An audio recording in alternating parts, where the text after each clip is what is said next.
중국은 탈레반의 아프가니스탄 인수로 어떻게 이익을 추구할 것인가? 최근 며칠 동안 많은 분석가들이 미국의 아프가니스탄 철수가 중국의 지역 및 세계 위상에 어떤 영향을 미칠지에 대한 예측을 내놓았습니다. 일부는 철수가 중국과 인도 태평양 지역에 집중할 수 있는 미국 자원을 확보할 것이라고 주장합니다. 중국은 미국의 철수 이후 아프가니스탄에서 착취할 기회를 보았는가? 중국인들은 아프가니스탄을 변화시킬 수 있는 능력에 대한 낙관론이 전혀 없습니다. 중국은 아프가니스탄에 대한 자국의 이익만을 관장하고 있으며 이는 주로 안보 우려에 의해 움직입니다. 이슬람 군국주의가 비슷한 열망을 가진 다른 사람들에게 제공할 수 있는 영감에 대해 걱정합니다. 중국은 탈레반을 인정하고 탈레반이 중국의 안보 문제에 주의를 기울이도록 독려할 방법을 찾을 것입니다.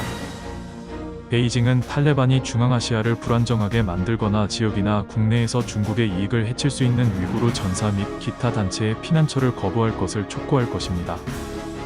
중국은 아프가니스탄에 대한 우호적 이익을 증진하기 전에 방어적 안보 요건이 충족되었다는 확신을 얻는 데 필요한 시간을 할애할 것입니다.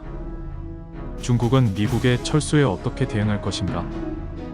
중국 선전 관료들은 미국이 아프간 파트너를 포기한 비극적인 이미지를 미국의 불신과 무능의 증거로 이용하려고 할 것입니다. 중국의 내러티브를 약화시키기 위해 미국이 취할 수 있는 가장 강력한 조치는 그것에 대해 불평하는 것이 아니라 큰 일을 잘 해낼 수 있는 미국의 능력에 대한 신뢰를 회복하기 위해 노력하는 것입니다.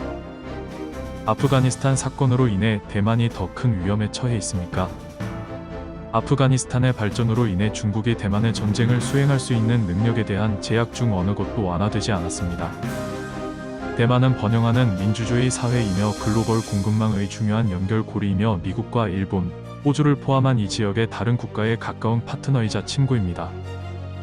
중국 선전 매체는 거의 확실하게 아프가니스탄의 사건을 이용하여 대만 내에서 선호하는 내러티브를 추진할 것입니다.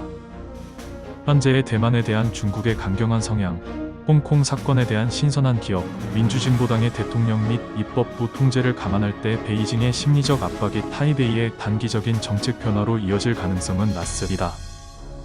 미국의 고위 관리들도 대만의 지도자들과 대중에게 대만 해협의 갈등이 궁극적으로 평화적으로 그리고 대만 국민의 뜻을 반영하는 방식으로 해결되도록 하려는 미국의 결의에 대해 명확하고 권위 있는 메시지를 제공해야 할 것입니다.